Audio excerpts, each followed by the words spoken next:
നിങ്ങൾ ശരിക്കുമുള്ള line of Jack ആണെന്ന് ഞാൻ വിശ്വസിക്കുന്നില്ല എന്ന് പറയുവര്. അപ്പൊ ഞാൻ പറയുന്ന വീഡിയോ കോളിൽ വീഡിയോ കോളൊന്നും വരാൻ പറ്റില്ല.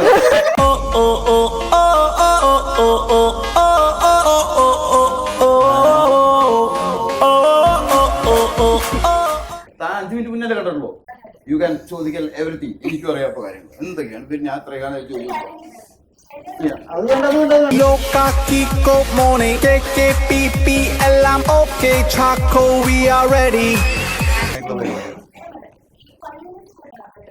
പള്ളിയിലെ ആദ്യമായിട്ടാണ് അഭിനയിക്കുന്നത്. പക്ഷെ ഞാൻ കണ്ടിട്ടും സംസാരിച്ചിട്ടും അച്ഛനാ. എല്ലാം അതിന്റെ കറക്റ്റ് ആയിട്ടുള്ള അർത്ഥം പറഞ്ഞു. സിമി എന്നെപ്പോഴും നിങ്ങൾക്ക് മനസ്സിലായിട്ടില്ലേ? നിങ്ങൾ എനിക്ക് മനസ്സിലാവാൻ പറ്റാത്തതാണ് ഈ ലോകത്തെ ഏറ്റവും വലിയ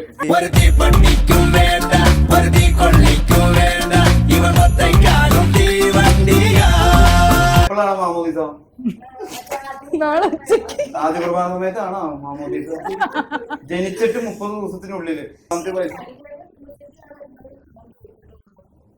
അതെന്താ അങ്ങനെ?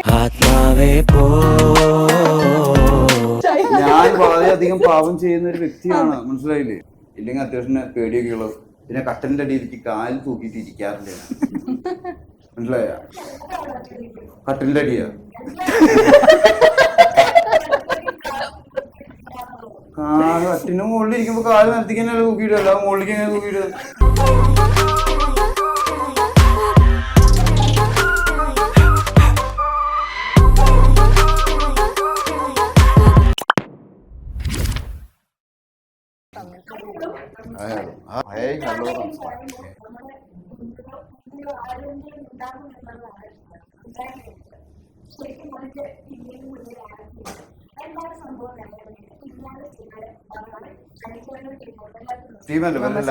പേരറിയോ? പിന്നെ അസ്മിൻ, റിസ്വാന. ഇങ്ങനെ തന്നെയാണ് എന്റെ അവസ്ഥ. കുറെ ആൺകുട്ടികൾ മുന്നിലിരിക്കുമ്പോ എനിക്ക് ഒരു ആൺകുട്ടികളുടെ പേര് അറിയില്ല, പക്ഷെ പെൺകുട്ടികളുടെ പേര് അറിയാം. എനിക്ക് പെൺകുട്ടികളുടെ പേരൊക്കെ അറിയാം. എനിക്ക് ആൺകുട്ടികളുടെ പേര് മാത്രമേ അറിയുള്ളൂ, പെൺകുട്ടികളുടെ പേര് അറിയില്ല എനിക്ക്, അല്ലേ? അതാണ് പറഞ്ഞത്. ഞാനൊക്കെ ആണെങ്കിൽ പെൺകുട്ടികളെ എപ്പ പരിചയപ്പെടുന്ന അറിയോ? അതായത് ഇൻസ്റ്റാഗ്രാമിൽ വായി നോക്കി കണ്ടുപിടിച്ച് ഹായ് അയച്ച് ഹലോ അയച്ച് ഗുഡ് മോർണിംഗ് അയച്ചിട്ടൊക്കെയാണ് ഇവര് തിരിച്ചു. സ്റ്റോക്കാ? എന്ത് സ്റ്റോക്ക് ചെയ്യുന്നു? ഇൻസ്റ്റാഗ്രാമിൽ ഇങ്ങനെ നോക്കണ അതിന് സ്റ്റോക്കിംഗ് എന്നാ പറയുന്നത്. ഇൻസ്റ്റാഗ്രാമിൽ മെസ്സേജ് എന്ന് പറഞ്ഞൊരു ഓപ്ഷൻ ഉണ്ട്. അത് വസ്തു തിന്നാനുള്ളതാണ്. മെസ്സേജ് അയക്കാനുള്ളതാണ്. റിപ്ലൈ ഇല്ലാത്ത ആദ്യം കാണുന്ന അന്ന് കാണുന്ന പ്രൊഫൈലിനല്ല നമ്മൾ ഹായ് അയക്കുക. ഇൻസ്റ്റാഗ്രാമിന്റെ ടാഗ് ലൈൻ എന്താണെന്ന് അറിയോ? എന്താന്ന് പറഞ്ഞു? പുതിയ ആളുകളെ മീറ്റ് ചെയ്യുക, പരിചയപ്പെടുക എന്നുള്ളതാണ്. അല്ലാതെ നമ്മുടെ അച്ഛനമ്മയ്ക്ക് മെസ്സേജ് ചെയ്തൊരു കാര്യം ഇൻസ്റ്റാഗ്രാമിൽ വേണമെങ്കിൽ അയക്കണമെങ്കിൽ അവരോട് നേരിട്ട് സംസാരിച്ചാൽ മതിയില്ലേ? നമ്മൾ കാണാത്ത കുട്ടികളെ കാണുമ്പോൾ അവരെയായിട്ട് പരിചയപ്പെടാനും അവരെയായിട്ട് കമ്മ്യൂണിക്കേഷൻ ചെയ്യാനുമാണ് ഇൻസ്റ്റാഗ്രാം എന്ന് പറയുന്നത്, സോഷ്യൽ മീഡിയ. അല്ലെങ്കിൽ വെറുതെ വായ നോക്കി നിന്നില്ലേ ഈ നാൽക്കവലയില്. അപ്പൊ ഈ ആപ്പുകളൊക്കെ തുടങ്ങിയിട്ടുള്ളത് ആക്ച്വലി പുതിയ ആളുകളെ മീറ്റ് ചെയ്യാം എന്ന് പറഞ്ഞിട്ടാണ്. എന്നിട്ട് ഇൻസ്റ്റാഗ്രാമിൽ മെസ്സേജ് ചെയ്താൽ ആണുങ്ങൾക്ക് വരാൻ ഞാൻ പറയാറില്ല, മനസ്സിലായ? നിങ്ങൾ ഈ സിമി എന്നെപ്പോഴും നിങ്ങൾക്ക് മനസ്സിലായിട്ടില്ലേ? നിങ്ങൾ എനിക്ക് മനസ്സിലാവാൻ പറ്റാത്തതാണ് ഈ ലോകത്തെ ഏറ്റവും വലിയ പ്രശ്നം. ഞാൻ മെസ്സേജ് അയച്ചിട്ട് എനിക്ക് തിരിച്ച് റിപ്ലൈ കിട്ടുന്നില്ല എന്നുള്ളതാണ് എന്റെ പരാതി. ഈ മെസ്സേജ് അയക്കുന്നത് തെറ്റായിട്ടാണ് ഇവരെടുക്കുന്നത്. ഇനി അടുത്തത് ഒരു കാര്യം കേട്ടോ, നിങ്ങൾ ശരിക്കുമുള്ള ലൈൻ ഓഫ് ജാക്ക് ആണെന്ന് ഞാൻ വിശ്വസിക്കുന്നില്ല എന്ന് പറയുവര്. അപ്പൊ ഞാൻ പറയുന്ന വീഡിയോ കോളിൽ വീഡിയോ കോളൊന്നും വരാൻ പറ്റില്ല. വീഡിയോ കോൾ അതെന്തിനാ? ഞാൻ പറയും വീഡിയോ കോളിനുള്ള ഓപ്ഷൻ ഇത്. വീഡിയോ കോൾ ഒരു തെറ്റായ ഓപ്ഷൻ ആണോ? എന്തിനാണ് അപ്പൊ അവരവിടെ പറയുന്നത്? അവരെ വീഡിയോ കോൾ അതൊന്നും ഞാൻ വീഡിയോ കോൾ എന്ന് പറഞ്ഞാൽ ആളെ വെട്ടിച്ച് കൊള്ളണ പരിപാടി ഇല്ലല്ലോ, അല്ല? ആണോ? അമിതമായിട്ട് ആദ്യമായിട്ട് പോലും വീഡിയോ കോൾ വരുന്നു. അമിതമായിട്ട് മെസ്സേജ് ചെയ്ത് അടുത്ത് ബന്ധമായി കഴിഞ്ഞാൽ വീഡിയോ കോൾ വരുള്ളൂ. ഇപ്പോഴേ തീർക്കാം. അതെങ്ങനെ എടുക്കും? ഇത് കഴിഞ്ഞ അടുത്ത ഇന്റർവ്യൂ അവിടെ സെറ്റ് ചെയ്ത് വെച്ചിരിക്കില്ലേ? അപ്പൊ തന്നെ വീഡിയോ കോൾ ചെയ്യാനായിട്ട് പോയി കഴിഞ്ഞാൽ അടുത്ത ഇന്റർവ്യൂ ടീമൊക്കെ ഇല്ല.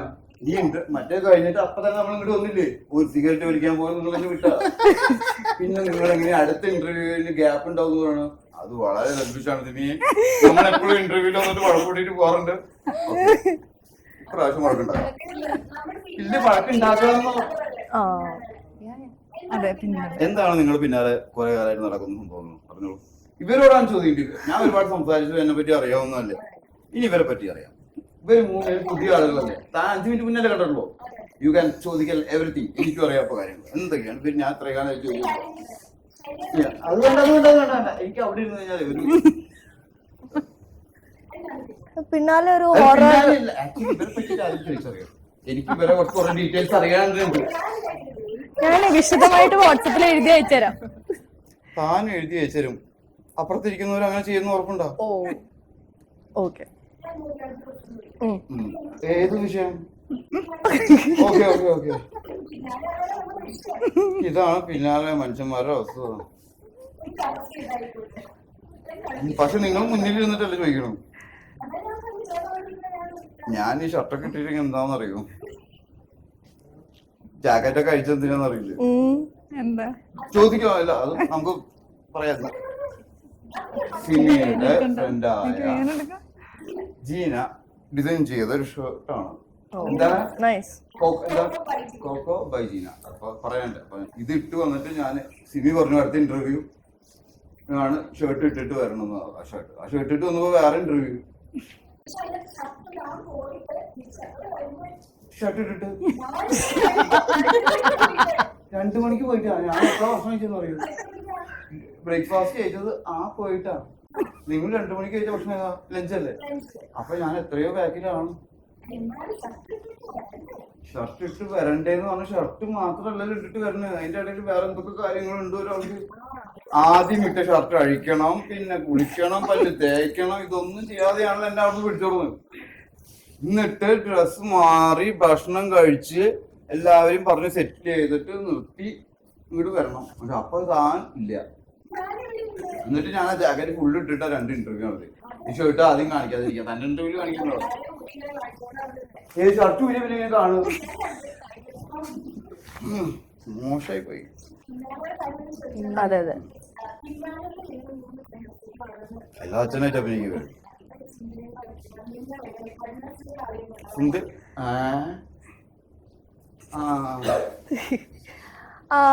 നല്ല ഒരു എക്സ്പീരിയൻസ് ആയിരുന്നു. ഈ പറയുന്ന പോലെ നമ്മൾ യൂഷ്വലി ഇരിക്കുന്ന നമ്മളുടെ ഒരു അപ്പിയറൻസ് ഉണ്ടല്ലോ, അതിൽ നിന്ന് കംപ്ലീറ്റ്ലി ടോൺ ഡൗൺ ചെയ്തു നമ്മള്. ഒന്നും ലൈക്ക് ഒരു ലിപ് ബാം പോലും യൂസ് ചെയ്യാതെ കംപ്ലീറ്റ്. നമ്മള് ചെറുതായിട്ട് ലിപ് ബാം കിട്ടാ തന്നെ.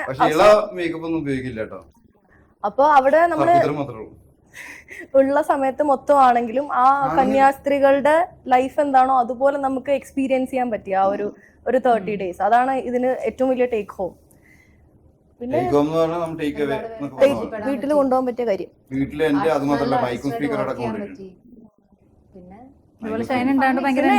Full time ഫണ്ണാണ്.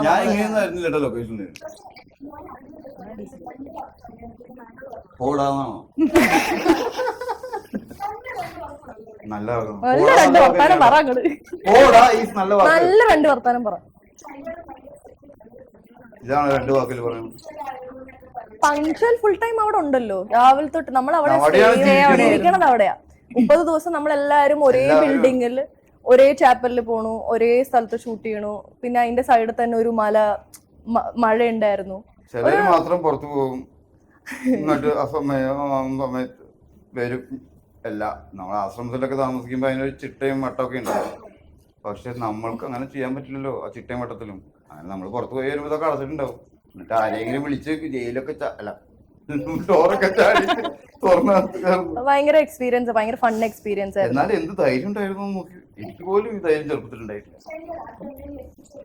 ഏത് പ്രേതം?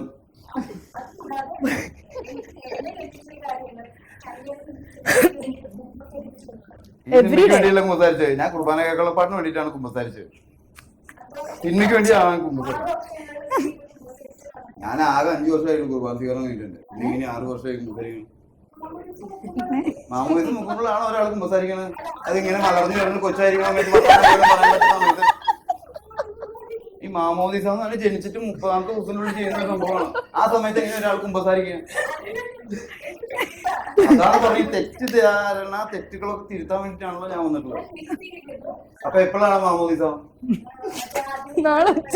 ആദ്യ കുർബാന സമയത്താണോ മാമോദീസ? ജനിച്ചിട്ട് 30 ദിവസത്തിനുള്ളില് അവിടെയാണ് പേരൊക്കെ ഇടുന്നത്. അത് കഴിഞ്ഞ് ആദ്യ കുർബാന എന്ന് പറയുന്നത് നമ്മൾ ജപങ്ങളൊക്കെ ചെല്ലാൻ പ്രായമായി ബോധമായ അവസ്ഥ, അതായത് 4-ാം ക്ലാസ് 5-ാം ക്ലാസ് സമയത്ത്. അതിനു മുന്നേ ആ ആദ്യ കുർബാന സ്വീകരണത്തിന് മുന്നേ ആയിട്ടാണ് കുമ്പസാരം. എന്തുകൊണ്ടാണ് ആ സമയത്ത് വെച്ചതെന്ന് അറിയോ? ഈ 4-ാം ക്ലാസ് വരെ 5-ാം ക്ലാസ് വരെ ഒരാൾ എത്ര പാപം ചെയ്യുമ്പോൾ അല്ലേ ഉള്ളൂ. അപ്പൊ അത്രയും സമയം ലാഭം അല്ലെങ്കിൽ അത്രയും പാപം പറഞ്ഞാൽ മതിയല്ലോ. അതൊരു 10-ാം ക്ലാസ്സിലൊക്കെ വെച്ചിട്ട് നടത്തണമെങ്കിൽ എന്തോരം പാപം പറയേണ്ടത്? അതൊരു 20-ാമത്തെ 30-ാമത്തെ വയസ്സ്. അതെന്താ അങ്ങനെയൊക്കെ? ഞാൻ വളരെയധികം പാപം ചെയ്യുന്ന ഒരു വ്യക്തിയാണ്, മനസ്സിലായില്ലേ? പക്ഷെ മറ്റുള്ളവരെ ഉപദ്രവിക്കുന്ന പാപം ഞാൻ ചെയ്യാറില്ല. ഞാൻ എന്റെ വ്യക്തിപരമായിട്ടുള്ള പാപങ്ങൾ മാത്രമേ ചെയ്യാറുള്ളൂ, ആസ്വദിക്കാറുള്ളൂ. മറ്റൊരാൾക്ക് വേദന ഉണ്ടാക്കുന്ന പാപങ്ങൾ ചെയ്യുകയോ ആസ്വദിക്കുകയോ ചെയ്യുന്ന ഒരാളല്ല. അത് അവർ പാപങ്ങളാണെന്ന് പോലും അറിയുന്നുമില്ല. അതാണ് ഇവിടുത്തെ ഏറ്റവും വലിയ സങ്കടകരം. പിന്നെ എന്റെ പാപങ്ങൾ കേട്ട അച്ഛൻ ഇപ്പോഴും ജീവിച്ചിരിക്കുന്നുണ്ടോ ഇല്ലയെന്ന് എനിക്കറിയില്ല. കാരണം നമ്മൾ കുമ്പസാരിക്കുമ്പോ അച്ഛനെ കാണുന്നില്ലല്ലോ, കൂടിന്റെ ഉള്ളിലുള്ള അച്ഛൻ. ഇനിയിപ്പോ അങ്ങനെ ഒരു അച്ഛൻ എന്തെങ്കിലും സംഭവിച്ചിട്ടുണ്ടെങ്കിൽ അച്ഛന് എല്ലാവിധ ആശംസകളും ഞാൻ നൽകും. കാരണം അച്ഛന്റെ കർത്തവ്യം അതാണല്ലോ, കുമ്പസാരം കേൾക്കാന്നുള്ളത്. അല്ലാതെ ഞാൻ പിടിച്ചുകൊണ്ട് വന്നിരുത്തിയതല്ലോ. പിന്നെ അത്രയും പാപങ്ങൾ ഞാൻ ഏറ്റു പറയുന്ന സമയത്ത് ഞാൻ വളരെ ചുരുക്ക സമയം എടുക്കാറുള്ളൂ. അതായത് ഞാനൊരു 10 പാപം പറയുന്നുണ്ടെങ്കിൽ വളരെ 2-3 സെക്കൻഡ് മാത്രമേ പറയുള്ളൂ, സ്പീഡിലല്ല. ഇപ്പൊ അതിന് 10 കൽപ്പനകളുണ്ടല്ലോ. ഇപ്പൊ ഞാൻ പറയും ഞാൻ തെറ്റായിട്ടുള്ള കാര്യങ്ങൾ ചെയ്യാറുണ്ടെന്ന് പറഞ്ഞു കഴിഞ്ഞാൽ അതിൽ തെറ്റായിട്ടുള്ള എല്ലാ കാര്യങ്ങളും പെട്ടു. പിന്നെ അത് വിശദീകരിക്കണ്ട, പറയണ്ട. അപ്പൊ സമയലാഭല്ലേ? അപ്പൊ തെറ്റാണല്ലോ നമ്മൾ പറയേണ്ടത്. കറക്റ്റ് അല്ല. കാരണം അച്ഛന്മാരുടെ കുമ്പസാരിക്കാൻ പോയിരിക്കുന്ന സ്ത്രീജനങ്ങൾ എനിക്കറിയാം 1.5 മണിക്കൂറൊക്കെ കുമ്പസാരിക്കും. ഇവര് ഡേറ്റ് വെച്ച് കഥ പറയണം പോലെ പറയും. അന്ന് അച്ഛനും അമ്മയും പോയ സമയത്ത് നല്ല മഴയായിരുന്നു എന്നിട്ട് പറയും, എന്നിട്ട് പുട്ടുണ്ടാക്കി വെച്ചിട്ടുണ്ട് അമ്മ. പുട്ടെന്ന് പറഞ്ഞാൽ അരി പിടിക്കാൻ ചേട്ടൻ നല്ല കൊടുത്തതിന് ശേഷം അത് കുറെ ദിവസം കഴിഞ്ഞിട്ടാണ് അടുത്ത കാര്യം ചേട്ടന് വേറെ എന്തോ സാധനത്തിന് സിനിമ കാണാൻ പോയിട്ട് തല്ലി കൊടുത്തിട്ടാണോ നമ്മൾ കഷ്ടപ്പെട്ടിട്ടാണ് അരി വാങ്ങി കൊടുത്ത് പുട്ടുണ്ടാക്കി. അപ്പൊ തേങ്ങ ഇട്ടില്ല എന്നൊക്കെ പറഞ്ഞിട്ട് അങ്ങനെ കഥ പറയാ.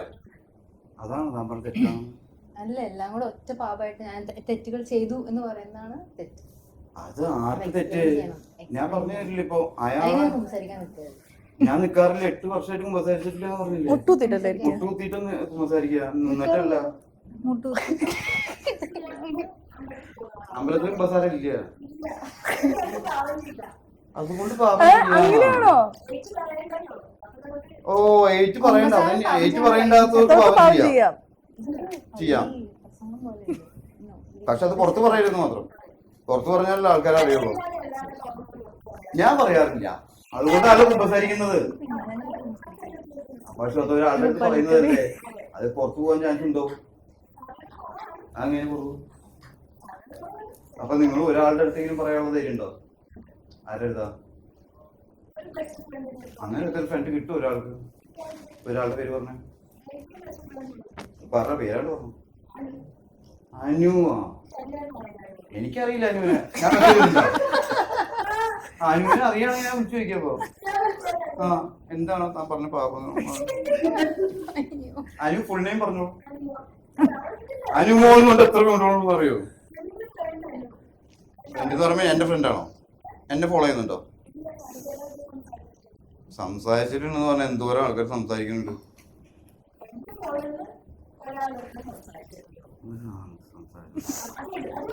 ഇതാന്ന് പറഞ്ഞാൽ അങ്ങനെ വിടാൻ പറ്റില്ല. നമ്മളറിയാതെ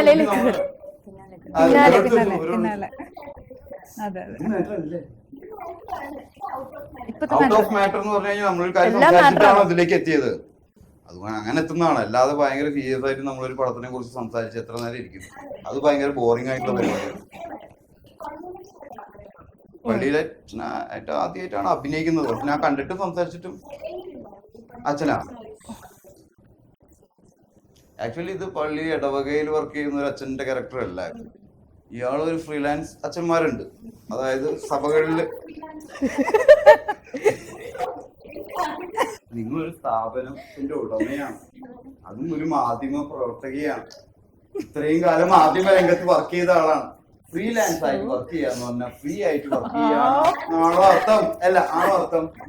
അതിന്റെ കറക്റ്റ് ആയിട്ടുള്ള അർത്ഥം പറഞ്ഞാ ഫ്രീലാൻസ് ആയിട്ട് വർക്ക് ചെയ്യാന്ന് പറഞ്ഞാ ഒരു സ്ഥാപനത്തിലോ സംഘടനയിലോ നിലനിൽക്കാതെ അയാൾ സ്വതന്ത്രയായോ വർക്ക് ചെയ്യുന്നതിനെയാണ് ഫ്രീലാൻസ് എന്ന് പറയുന്നത്, അല്ലേ? അറിയെങ്കിൽ പിന്നെ എന്തിനാണ് അതിൽ സംശയം? ഫ്രീലാൻസ് അച്ഛന്മാരെ കണ്ടിട്ടില്ലേ? ഒരു ഇടവകയിലും സഭയിലും നിന്ന് അവരുടെ രീതിയിലല്ലാതെ സ്വന്തമായ രീതിയിൽ പ്രവർത്തിക്കുന്ന അച്ഛന്മാരെ കണ്ടിട്ടുണ്ടോ? ഫോർ എക്സാമ്പിൾ കടമറ്റത്ത് കത്തനാർ, ആ ഇടവകളെ ഇന്നുണ്ടാവില്ല. ഇടവകയിലെ ഒരു വികാരിയത്തിനോ കൊത്തച്ഛനോ ഉണ്ടാവും, അല്ലെങ്കിൽ തൃശ്ശൂർ ഫൊറോന അല്ലെങ്കിൽ അങ്ങനെ പറയുന്ന സ്ഥലങ്ങളിൽ നിന്ന് വർക്ക് ചെയ്യുന്ന അച്ഛന്മാരുണ്ടായിരിക്കും, മനസ്സിലായോ? അതല്ലാതെ സ്വതന്ത്രനായി നിന്നുകൊണ്ട് പ്രവർത്തിക്കുന്ന അച്ഛന്മാരെയാണ് ഫ്രീലാൻസ് ആയിട്ട് വർക്ക്. ഫ്രീലാൻസ് എന്ന് പറഞ്ഞു കഴിഞ്ഞാൽ ഭയങ്കര വേറല്ല, അത് പദപ്രയോഗം മാത്രമേ ഉള്ളൂ.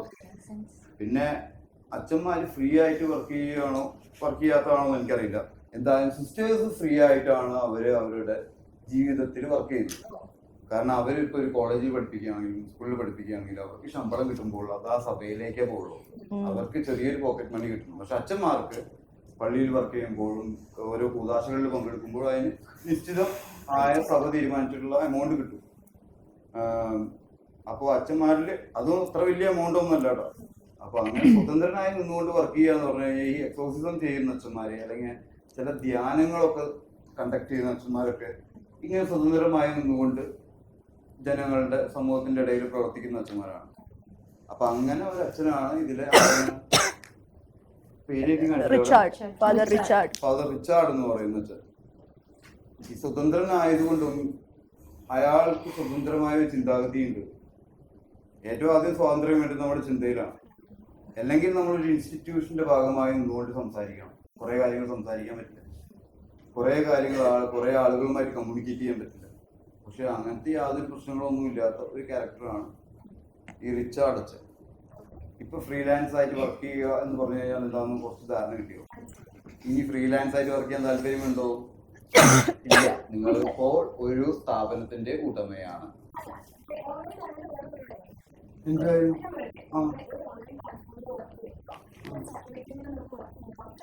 സാറ്റലൈറ്റാ. അപ്പൊ താൻ ഇത് സ്വന്തമായിട്ട് ഒരു ചാനൽ നടത്തല്ലോ ഇപ്പൊ? ഓക്കെ, അത് നല്ലൊരു സിനിമയാണ്. ഓക്കെ, വിശ്വസിക്കുന്നു. കാരണം നെഗറ്റീവ് എനർജി ഇല്ലാതെ കറണ്ട് ലൈറ്റ് കത്തില്ല. പോസിറ്റീവ് ഇല്ലേ? അപ്പോ പിന്നെ ഈ നെഗറ്റീവ് എനർജി എന്ന് പറഞ്ഞു കഴിഞ്ഞാൽ മോശം എനർജി എന്നല്ല അർത്ഥം. അതിനെ നമുക്ക് ആ രീതിയിൽ മാത്രമേ വിശേഷിക്കാൻ പറ്റുള്ളൂ, നെഗറ്റീവ് എനർജി. ഈ പോസിറ്റീവ് ഉണ്ടാകുന്ന സമയത്താണ് നെഗറ്റീവ് ഉണ്ടാവും. പോസിറ്റീവ് ഉണ്ടാവുന്നതിൽ നെഗറ്റീവ് ഉണ്ടാവില്ല. അപ്പൊ നമ്മൾ ശരിയെന്ന് പറയുമ്പോൾ തെറ്റുണ്ടാവും, അല്ലെ? തെറ്റെന്ന് പറയുമ്പോൾ ശരിയുണ്ടാവും. നമുക്ക് ഇഷ്ടമില്ലാത്ത രീതിയിൽ ഒരു കാര്യം സംഭവിക്കുമ്പോൾ നമ്മൾ അതിന് നെഗറ്റീവ് എന്ന് പറയും, അല്ലേ? നമുക്ക് ഇഷ്ടപ്പെട്ട രീതിയിൽ ഒരു കാര്യം സംഭവിക്കുമ്പോൾ പോസിറ്റീവ് എന്ന് പറയും. അപ്പോൾ നമുക്ക് ഇഷ്ടപ്പെട്ട കാര്യം അല്ലെങ്കിൽ രീതിയിൽ ഒരു കാര്യം നടക്കുമ്പോൾ മറ്റൊരാൾക്ക് അത് ഇഷ്ടപ്പെടാത്ത രീതിയിലാണ് നടക്കുന്നതെങ്കിൽ അതിനെന്ത് പറയും? എങ്ങനെ പറയും? മുത്തുമാരി വിശേഷിപ്പിക്കുകയാണെങ്കിൽ അതെനിക്ക് ഒരു കാര്യം നടക്കുമ്പോൾ അത് നന്നായി സംഭവിക്കുകയും ആ സംഭവം തന്നെ മറ്റൊരാൾക്ക് മോശമായി സംഭവിക്കുകയും ചെയ്യുമ്പോൾ ആ മൊത്തം പ്രവൃത്തിയെ നെഗറ്റീവ് എന്നാണോ പോസിറ്റീവ് എന്നാണോ പറയുക? അത് ഓരോരുത്തരെ അപേക്ഷിച്ചിട്ടാണല്ലോ. അത്ര വ്യത്യാസമുള്ളൂ ഈ നെഗറ്റീവിനും പോസിറ്റീവിനും. അപ്പൊ താൻ എൻ്റെ അടുത്ത് ചോദിച്ചാൽ എനിക്ക് നെഗറ്റീവ് ആയിട്ട് എന്തെങ്കിലും എക്സ്പീരിയൻസ് ഉണ്ടായിട്ടുണ്ടോ? പ്രേതങ്ങളുടെ എക്സ്പീരിയൻസ് എന്ന് പറയുന്നത്, ഞാൻ പ്രേതങ്ങളെ നേരിട്ട് കാണാത്തതുകൊണ്ട് എനിക്ക് ഭയങ്കര പേടിയാണ്. വിശ്വാസം ഉണ്ടായിട്ടൊന്നല്ല, കണ്ടാൽ പേടി പോകും. ഒരു പ്രേതത്തിനെ നേരിട്ട് കാണാൻ പറ്റുമെന്ന് എനിക്കറിയില്ല. പല സ്റ്റോറീസും പറഞ്ഞാലും നമ്മുടെ ഉള്ളിലായിട്ട് ആ പേടി വരാതെ നമുക്ക്, ഈ പേടി വന്നു കഴിഞ്ഞാൽ നമുക്ക് വിശ്വാസം വരുന്നൊന്നുമില്ല. ആ പേടി നമ്മുടെ ഉള്ളിൽ ഉണ്ടാവുന്നതാണ്. പുറത്തെ കഥകളും അത് എന്തെങ്കിലും കഥകളും. ഇപ്പൊ ഞാൻ പണ്ടൊരു ഇവിടെ അടുത്തുള്ള എറണാകുളത്ത് ഒരു ഹോട്ടലുണ്ട്. ആ ഹോട്ടലില് ഒരു അസിസ്റ്റന്റ് ഡയറക്ടർ തൂങ്ങി മരിച്ചിട്ടുണ്ട്.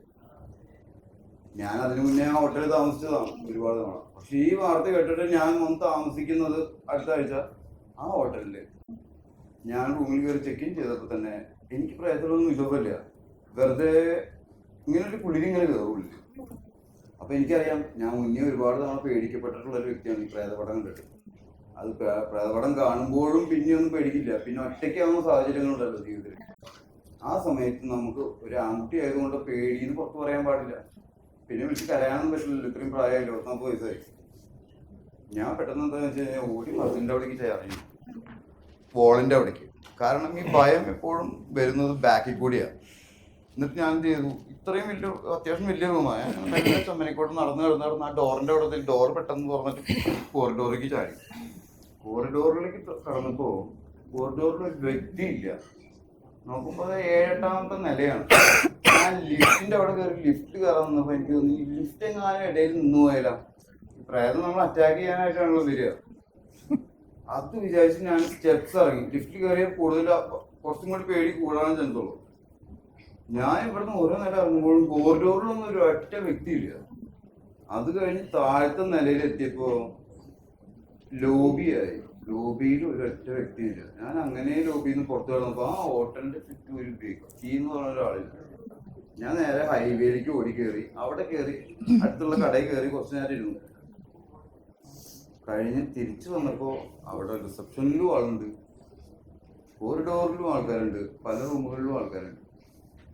പക്ഷെ ആ പേടിച്ച സമയത്ത് ഈ പേടി നമ്മുടെ ഉള്ളിൽ കയറി കഴിഞ്ഞാൽ അത് കൂടുകയുള്ളൂ, ഇൻക്രീസ് ചെയ്യുള്ളൂ. അതിന് നമുക്ക് പെട്ടെന്ന് കുറയ്ക്കാൻ പറ്റില്ല. അത് വ്യത്യാസമാണ്, പ്രഷർ വ്യത്യാസമാണ്, ഹാർട്ട് ബീറ്റിന്റെ വ്യത്യാസത്തിലുണ്ടാവുന്നതാണ്. അപ്പൊ നമുക്ക് സംഭവിക്കുന്നതൊക്കെ അതേപോലെ കണക്ട് ചെയ്തിട്ടുള്ളത്, അല്ലെങ്കിൽ നമ്മൾ കണക്ട് ചെയ്യും. അതുകൊണ്ടാണ് കാരണം പേടി നമുക്ക് കൺട്രോൾ ചെയ്യാനുള്ള പവർ നമുക്ക് ഇല്ല. ചിലപ്പോൾ ഭയങ്കര കൺട്രോൾ ചെയ്യാൻ പറ്റുന്നവർക്ക് പറ്റും. അത് എനിക്ക് അറിയാവുന്നത് കൊണ്ടും ഞാൻ അതുമായി റിലേറ്റ് ചെയ്തിട്ടുള്ള സ്വപ്നങ്ങൾ കണ്ടിട്ടുണ്ട്. ഈ പ്രേതം അവിടെ അനുഭവം ഉണ്ടെന്ന് ഞാൻ പറഞ്ഞു കഴിഞ്ഞാൽ അവിടെ പ്രേതം ഉണ്ടെന്നാണ്. പക്ഷെ എനിക്ക് പേടിയുണ്ട്. ഞാനും വിശ്വസിക്കുന്നില്ല അവിടെ പ്രേതം ഉണ്ട്. അല്ലെങ്കിൽ ഈ പ്രേതം എന്നെ കൊണ്ടൊരു ഒരു കാര്യമില്ലല്ലോ. ഞങ്ങൾ തമ്മിൽ കണ്ടിട്ടില്ല. നമ്മൾ പേടിക്കുന്നതിന് നമ്മളെ അറ്റാക്ക് ചെയ്യും, നമ്മളെ കൊന്നുകളയും. ശരിക്കും ഈ പ്രേതം എന്ന് പറഞ്ഞാൽ ആത്മാവാണല്ലോ. ആത്മാവിന് ഒരു സാധനം എടുക്കാനോ കത്തിയെടുക്കാൻ പറ്റില്ല, കിട്ടാൻ പറ്റില്ല, നമ്മൾ എഴുതുന്നതിനും കൊല്ലാൻ പറ്റില്ല. പക്ഷെ ഞാൻ വിശ്വസിക്കുന്നുണ്ടെങ്കിലും എനിക്ക് നല്ല പേടിയുണ്ട്. ഞാൻ ലൈറ്റ് ഓഫ് ചെയ്തിട്ട് കിടന്നുറങ്ങാറേ ഇല്ല. രാത്രി എവിടെ പോകാൻ ഈ ഭൂമിയിൽ വിട്ടിട്ട് രാത്രി വേറെ എവിടെയെങ്കിലും പറക്കാൻ പറ്റും? ഈ ഭൂമിയിൽ തന്നെ കിട്ടി കറങ്ങും. ലൈറ്റ് ഓഫ് ചെയ്യാറില്ല. TV ഉണ്ടെങ്കിൽ TV വെക്കും, അത് നല്ല വോളിയത്തിൽ വെക്കും. അതായത് ഇനി എങ്ങാനും ഞാൻ അറിയാതെ ഉറങ്ങിപ്പോയി കണ്ണു തുറക്കുമ്പോൾ ഒരു ബഹളവും ലൈറ്റൊക്കെ കാണും. ഇല്ലെങ്കിൽ അത്യാവശ്യം പേടിയൊക്കെ ഉള്ളത്. പിന്നെ കട്ടലിന്റെ അടിയിലേക്ക് കാലിൽ തൂക്കിയിട്ട് ഇരിക്കാറില്ല. മനസ്സിലായ? കട്ടലിന്റെ അടിയാ.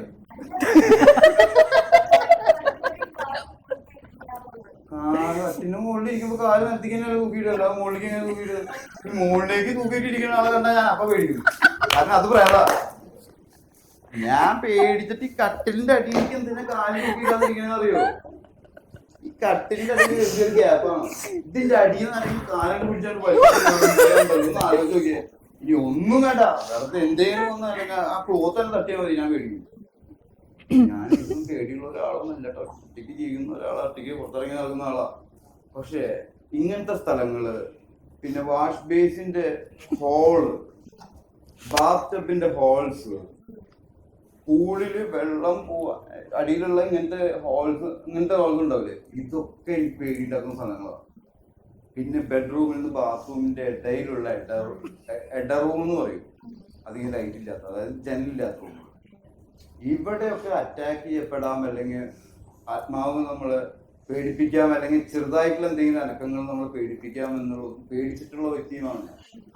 അതുകൊണ്ടാണ് ഈ സ്ഥലങ്ങളൊക്കെ പേടിച്ചിട്ടുണ്ടാവും. ആര് അല്ല, ഞാൻ ചോദിച്ചാൽ അവരാണ് പ്രേതായിട്ട് കാണുന്നത്. അപ്പൊ ഈ വക പേടികളൊക്കെ ഉള്ള ആളാണ്. വിശ്വാസം എനിക്ക് പ്രേതത്തിൽ ഇല്ല. കാരണം ജീവിച്ചിരിക്കുന്നവർക്ക് മാത്രം നമ്മളെ ഉപദ്രവിക്കാനും അല്ലെങ്കിൽ സഹായിക്കാനും പറ്റുള്ളൂ. പ്രേതത്തിന് യാതൊരു കഴിവും ഇല്ല. ഇപ്പൊ പ്രേതത്തിന് എന്താ പറയാ, ഡെലൂലല്ലോ ഇപ്പൊ പ്രേതം. അറിയോ ഡെലൂലു? അറിയോ? ഇതെന്താ ചുമ അപ്പുറത്തേക്ക്? ചുമ അറിയില്ല, ഡെലൂലിന് അറിയാം. ഒന്നുമില്ല. ചുമ എന്തിനാ അപ്പുറത്തേക്ക് ചുമക്കണെന്ന്? ഇങ്ങോട്ട് ചുമച്ചൂടെ? അല്ല, ഒരാളിരിക്കല്ലേ.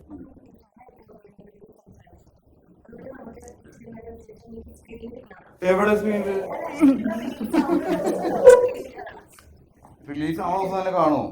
ലാസ്റ്റ് ആയിട്ട് കണ്ട റിലീസ് പടം ഏതാ? സ്ഫടികം. സ്ഫടികം എന്നൊക്കെ പറയുമ്പോൾ ഇപ്പൊ അങ്ങനത്തെ പഴയ പടങ്ങളാണല്ലോ റിലീസ് ആവണത്. അനന്തൻ കാട് ഞാൻ കണ്ടിട്ടില്ല. അത് കാണണം. നിങ്ങൾ പ്രേക്ഷകരും ഞങ്ങൾ സിനിമ ഉണ്ടാക്കുന്ന ആൾക്കാരല്ലേ, അത് കാണണം. നിങ്ങൾ അതിനെപ്പറ്റി പ്രൊമോട്ട് ചെയ്യേണ്ട ആൾക്കാരല്ലേ. എന്തായാലും ഞങ്ങൾ ഉണ്ടെന്ന് വിചാരിക്കുന്നു. ഞങ്ങൾ ഉള്ള പടമായതുകൊണ്ടല്ലേ ഇന്ത്യ വന്നത്. തിയേറ്റർ വഴി ഓടുന്ന ബാക്കിൽ ആൾക്കാർ ഓടിപ്പിക്കാന്നല്ലേ സാറില്ലാന്നാ. ഞാൻ അത്രയും പേര് ഓടിയിട്ട് ഓട്ടോറിക്ഷ എടുത്തിട്ട് റിലീസ് പോയി. പിന്നെ എന്റെ കൂടെ വന്നാലൊക്കെ തിയേറ്ററിൽ അവിടെ പുറത്തേക്ക് എന്താ സിനിമ ഞാൻ പറഞ്ഞ ഷർട്ടൊക്കെ ഇട്ടിട്ട് ഇന്റർവ്യൂ വന്നിട്ട് രണ്ടു ഉത്തരം പറയാൻ വിളിക്കും. ഇന്റർവ്യൂ കഴിഞ്ഞാ. Thank you.